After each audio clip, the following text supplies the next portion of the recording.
Saya rekam. Jadi target dari mata kuliah metode penelitian adalah proposal skripsi. Jadi proposal skripsi mungkin banyak bentuknya. Saya hanya memberi panduan minimal. Ya, panduan minimal yang pertama dia berisi latar belakang. Tentunya sebelum latar belakang ini kalian sudah memperoleh judul, ya. Judulnya sudah dapat. Berarti judulnya ada di cover, ya. Covernya, format covernya kita ada, ya. Formatnya covernya ada. Kemudian latar belakang.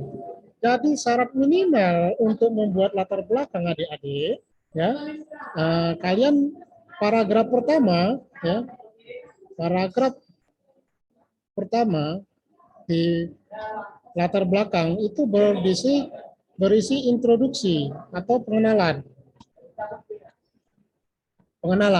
Ya, pengenalan ini bisa berbentuk definisi, cara kerja, ya. Ya, jadi misalnya skripsinya tentang pengukuran harmonisa, ya. Pengukuran harmonisa yang ditimbulkan oleh pompa air, misalnya gitu ya. Atau bahasa yang lebih cantiknya lah ya, pengukuran parameter harmonik pada pompa air listrik ini. Atau bisa juga perbandingan harmonisa berbagai jenis pompa air misalnya ya. Jadi kalau memang mau meneliti tentang harmonisa dan pompa air, maka yang di sini introduksi tentang harmonisa dan pompa air. Ya, misalnya apa pengertian harmonisa, ya. Bisa dia pengertian, bisa jenis, ya, bisa prinsip kerja, bisa urgensi ya. Kenapa harus diukur ya? Kenapa harus diketahui ya? Jadi adik-adik, seringkali kalian ini terjebak oleh pekerjaan yang sia-sia. Seperti yang pertama, ketika kalian mau menulis skripsi, ya kalian hanya menghayal-hayal untuk mencari judul, itu nggak bagus. Karena semua pekerjaan, hampir semua pekerjaan yang terkait hayalan kalian itu sudah dibuat orang. Jadi sia-sia kalau hanya menghayal, mau mencari judul dengan berpikir keras. Tidak, itu sia-sia. Jadi cara yang termudah adalah dengan membaca, ya, membaca dari sumber-sumber database publikasi.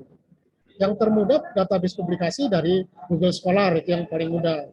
Kemudian dari IEEE Explore, kemudian dari sumber-sumber jurnal-jurnal nasional, ya.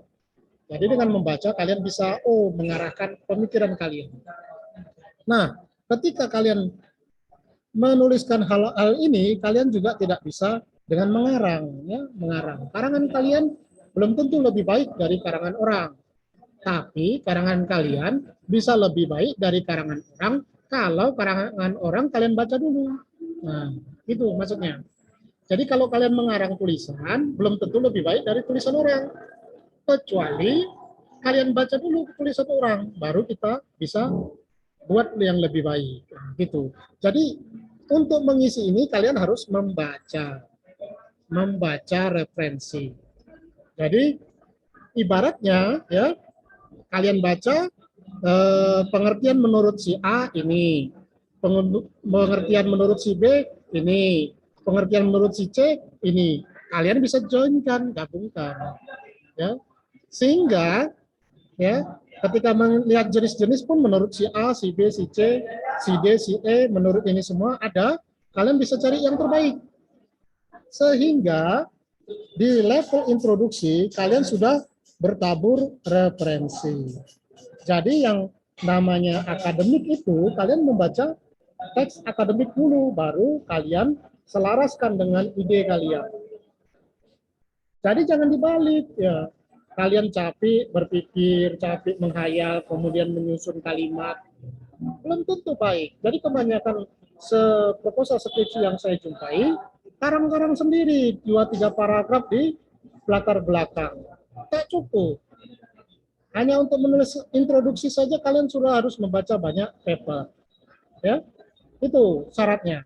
Kemudian bagian lain daripada latar belakang ya adalah eh, masalah ya, masalah. Masalah pun jangan ditebak-tebak, karena kalau ditebak-tebak ya nanti bisa saja itu bukan masalah. Mungkin kalian pintar, tapi harus diverifikasi kepintaran kita.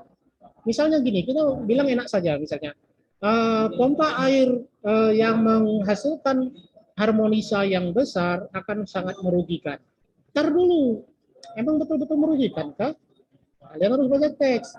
Apa masalah rupanya kalau ada harmonisa? Baru kalian baca-baca. Oh, ternyata harmonisa bisa menurunkan kospi, satu. Di tempat lain, oh harmonisa bisa merusak peralatan, dua. Oh harmonisa bisa ini. Oh berarti kalian dari dari paper-paper lain, oh masalahnya satu, dua, tiga. Nah, ya kan?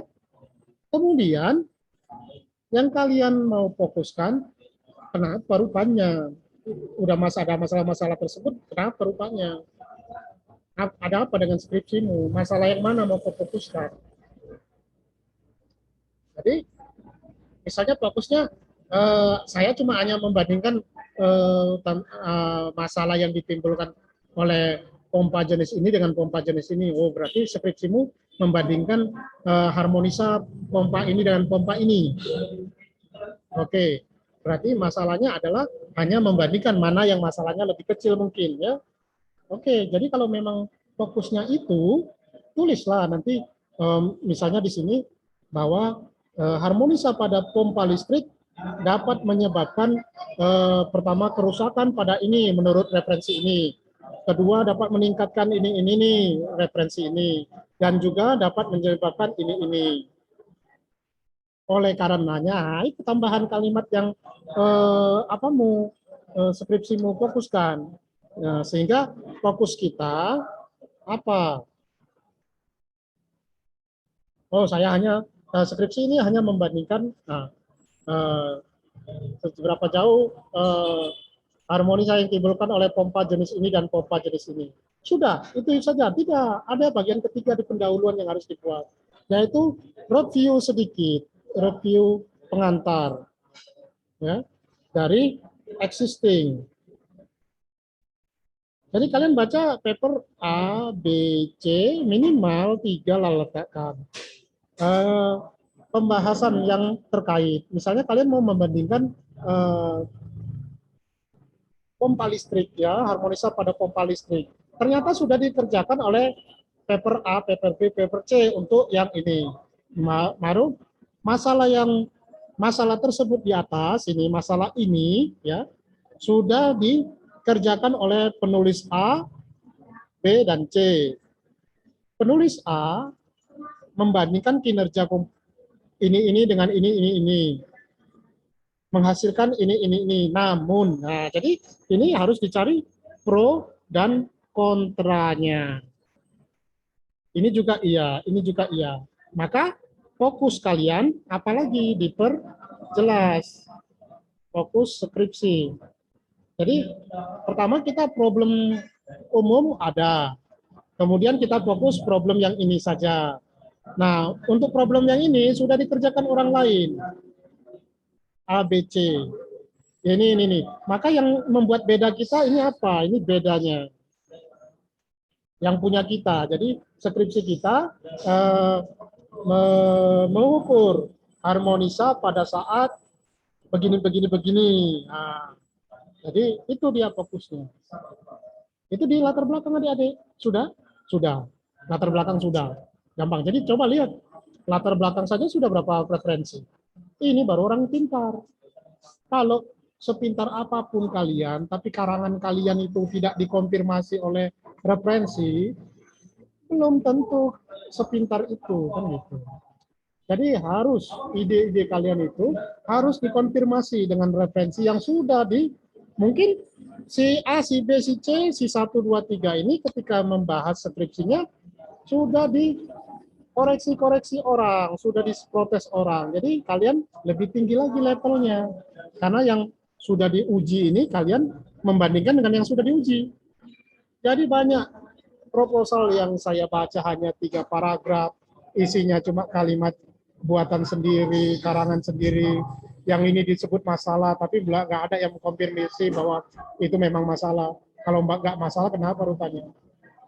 Ya, jadi di latar belakang saja sudah, oh kajiannya sudah bagus. Ya.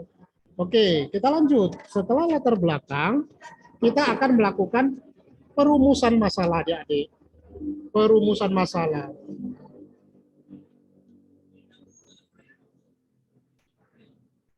Oke, perumusan masalah. Perumusan masalah. Ini problemnya di sini. Kawan-kawan gampang membuat perumusan dalam masalah dalam bentuk pertanyaan. Bagaimana ini? Bagaimana ini? Bagaimana ini? Itu jadi kebiasaan. Jadi perumusan masalah memang bisa digunakan pertanyaan seperti itu. Tapi jangan karena ikut-ikutan. Ya. Jadi begini, kita akan menyelidiki harmonisa, ya, pengukuran harmonisa dan hasilnya antara pompa jenis ini dan pompa jenis ini. Memang pertanyaan yang muncul itu pertama kalau kita kenapa pompa A dan pompa B? Kenapa yang kita bandingkan pompa A dan pompa B? Nah, itu kan apa masalahnya? Nah, kemudian kenapa pompa A dan pompa B dibandingkan? Kemudian bagaimana kita cara mengukurnya supaya fair? Pompa A dan pompa B diukur secara bersamaan supaya fair. Kemudian apalagi? Perumusan masalah ini supaya kita bisa pecahkan masalahnya. Jadi kita rumuskan, misalnya gini. Kalian bermasalah dengan kehidupan kalian sekarang. Misalnya orang tua gajinya pas-pasan, kehidupannya pas-pasan, kekurangan. Nah, jadi masalah kalian itu adalah terbatas untuk memenuhi kebutuhan hidup sehari-hari. Jadi supaya kalian sampai ke solusi nantinya, kalian harus rumuskan apa penyebab dulu kekurangan di keluarga. Misalnya, oh gaji orang tua segini, oh gaji bapak segini, gaji mama segini. Kemudian, oh pengeluaran kami si A, si B, si C segini. Kemudian diidentifikasi lagi, kebutuhan kami begini, begini, begini. Oh, jadi faktor penyebab keluarnya itu banyak yang di sini. Oh ini selera ini banyak. Jadi semua diidentifikasi sehingga bisa dirumuskan di mana masalahnya sebetulnya. Itulah perumusan masalah adik-adik. Tapi jangan sembarangan dibuat. Ya. Jadi misalnya perumusannya tadi kata-kata bagaimana, kenapa, kemudian apa. Jadi pertanyaan-pertanyaan ini bisa seperti ini, tapi ini kan nggak selesai perumusan masalahnya. Misalnya kita langsung jawab kenapa rupanya perumusan masalahnya. Misalnya ini, kenapa pompa A dan pompa B yang dibandingkan? Kita buat dalam kalimat. Pompa A, pompa B dipilih karena pompa A secara statistik lebih banyak digunakan, misalnya secara statistik pompa A dan pompa B lebih banyak digunakan. Ada referensi kan? Nah, atau pengukuran dilakukan secara bersamaan, harus dilakukan secara bersamaan dikarenakan kondisi sumber-sumber harmonisa lain diperlakukan sama misalnya. Kan itu jawaban. Jadi kebanyakan kawan-kawan merumuskan masalah hanya gunakan kata-kata ini saja. Padahal kalau jawaban langsung lebih tepat. Misalnya tadi, kenapa pompa A dan pompa B yang dibandingkan? Tapi perumusan masalahnya langsung. Pompa A, pompa B dipilih karena secara statistik lebih banyak digunakan. Tampilkan datanya. Pengukuran dilakukan harus dilakukan secara bersamaan agar efek harmonisa eksternal sama-sama dialami kedua pompa. Kemudian pengukuran menggunakan peralatan ini dengan validasi ini. Jadi dia merupakan jawaban dari bagaimana, kenapa, apa. Ini kan sering dibuat kawan-kawan yang jelek-jelek proposalnya, itu langsung pertanyaan saja. Kalau kalian mau bagusnya, langsung jawabannya saja. Ya, kenapa dipilih, nanti di sana dipoten di. Jadi dari masalah ini sudah dirumuskan, ya. Kenapa kok pompa A, kenapa harmonisanya yang diukur, kemudian bagaimana cara mengukurnya. Kalau jawaban langsung lebih baik, ya. Nah, dari yang dirumuskan, maka tujuannya 3, baru tujuan kan? Tujuannya adalah mengetahui pompa mana yang memiliki harmonisa yang lebih rendah misalnya. Kan itu tujuannya jadinya. Jadi ini pertama, kenapa pompa A dan B yang dipilih. Nah, kemudian bagaimana mengukurnya, ya.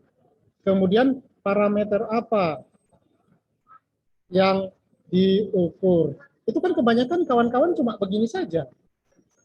Jadi kalau kalian mampu, langsung saja jawabannya. Langsung saja jawabannya. Ya.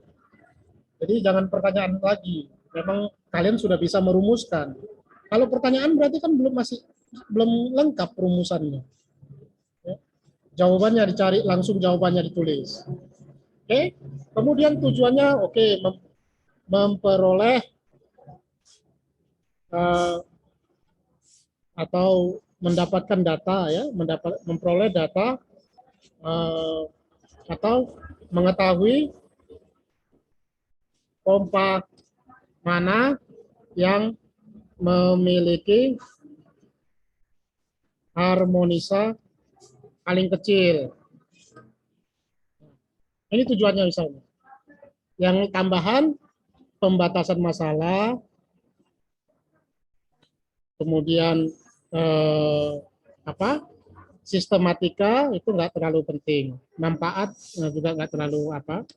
Ini pembatasan masalah misalnya tidak hanya membahas 2 pompa tersebut karena begini.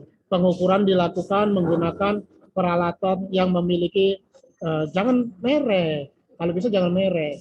Misalnya menggunakan peralatan yang memiliki presisi sekian. Pengukuran hanya pada misalnya harmonisa tegangan dan arus, THDV dengan THDI misalnya. Dilakukan dengan beban begini, ya. Yang lain tidak, ya. Jadi itu yang dilakukan, yang disebutkan, jangan yang tidak dilakukan. Yang dilakukan saja yang disebutkan. Kemudian adik-adik, hal yang penting adalah ketika kalian melakukan pembahasan di bab 4. Bab 4, ya. Misalnya hasil dan pembahasan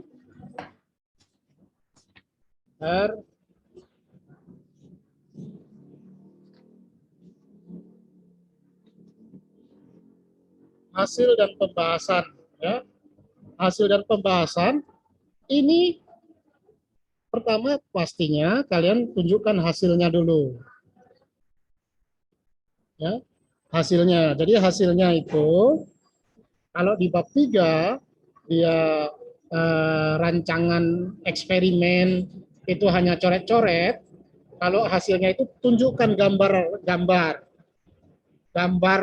real, eksperimen. Kalau dia memang eksperimen, kita akan bahas bab 3 minggu depan, ya.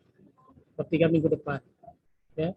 Nah, di sini di perumusan masalah tadi, perumusan masalah yaitu A, B, C nampak di bab 4. Misalnya perumusan masalah, ya. Kenapa dipilih pompa A, pompa B, pompa C, ya? Pompa A, pompa B, pompa C.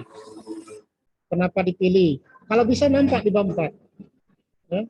Misalnya di hasil pembahasan, hasil studi jenis pompa. Ya, hasil studi jenis pompa. Pompa A, pompa B, pompa C, pompa D, pompa E. Dari data-data yang diperoleh, misalnya dari data sheet, ini perbandingannya. Sehingga dipilih pompa ini. Jadi ikuti perumusan masalah. Ini perbandingan pompanya, dapatlah datanya dari studi. Ya, yang ditunjukkan hasilnya dulu, ya. Studi. Kemudian cara pengukuran. Cara pengukuran, tunjukkan gambar real saat pengukuran. Semua gambar harus dikata-katai, harus diterangkan. Ya. Kemudian, misalnya parameter yang diukur parameter 1, 2, 3, 4, 5. Maka tunjukkan 1, 2, 3, 4, 5. Tabel-tabelnya, grafiknya tunjukkan. Ya. Tunjukkan. Ya, jadi setelah hasil, kemudian diskusinya atau analisis. Analisis yang paling rendah itu berdasarkan kata-kata. Analisis yang lebih tinggi itu bisa dengan matematik. Misalnya hubungan harmonisa dengan beban. Jadi dari data, misalnya ini beban, ini harmonisanya misalnya seperti ini datanya, ternyata dari matematik seperti ini. Jadi bagaimana menganalisa secara matematik misalnya, itu harus ditambahkan di bab 2 teori-teorinya. Jadi analisis bukan cuma cakap-cakap aja, ya. Juga bukan cakap-cakap saja. Tapi tentunya ini tergantung dengan topik yang kalian bahas. Sehingga akan lebih baik, tetap saja saya meminta kalian nanti kalau meneliti, membandingkan cara kalian menganalisisnya dengan yang sudah dibuat orang. Itu akan baik. Bukan mencontek, bukan. Membandingkan. Kalau memang ada orang yang lebih lengkap skripsinya atau tesisnya, kalian lihat, oh dia menganalisis ini juga, aku bisa enggak ya? Kasih. Penting enggak? Kalau penting buat. Ya. Coba lihat lagi punya skripsi orang, oh dia menggunakan parameter ini, parameter lagi. Perlu nggak kita buat? Nah, jadi ada koreksi, bukan nyontek, tapi koreksi. Kalau memang cocok, tambahkan. Jadi yang uraian yang hari ini, saya hanya mau menekankan bahwa ya di pendahuluan kalian sudah bukan karangan lepas, sudah melihat referensi, walaupun hanya untuk pengertian. Ya, cari referensi, jenis, cari referensi. Jangan tanpa referensi. Ya. Kemudian masalah yang muncul, ya itu juga lihat bagaimana cara menyampaikannya di latar belakang. Kemudian harus diberikan beberapa sampel yang sudah dibuat orang. Baru fokus skripsi kalian apa. Nah, dalam membahas perumusan masalah, ya, jangan hanya menggunakan 5W plus H ya, atau what, where, when, why, sama how.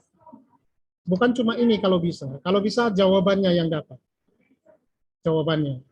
Ya, sehingga dapatlah tujuannya. Nah, perumusan masalah ini harus muncul nanti ketika menulis bab 4. Jadi tulisan di bab 4 sehingga ketika kita bab 5 nampaklah tujuan kita di bab 5 konklusinya. Tercapai tidak tujuan kita di bab 5. Ya. Tujuannya adalah membandingkan atau mengenai di konklusi penutup. Ya. Jadi ini semua bukan hasil tulis, nggak ada nyambung sama bab-bab setelahnya. Baik adik-adik, saya kira ini saja yang saya uraikan. Rekamannya saya buat, nanti tolong diulang-ulang. Ya. Jadi perumusan masalah fokus yang hari ini. Minggu depan kita akan membahas tentang metodologi penelitian, metode penelitian, metode itu semua metodologi ketika melakukannya, ya, khusus untuk bab 3. Saya kira ini saja, saya tutup rekamannya, kita ke tanya jawab.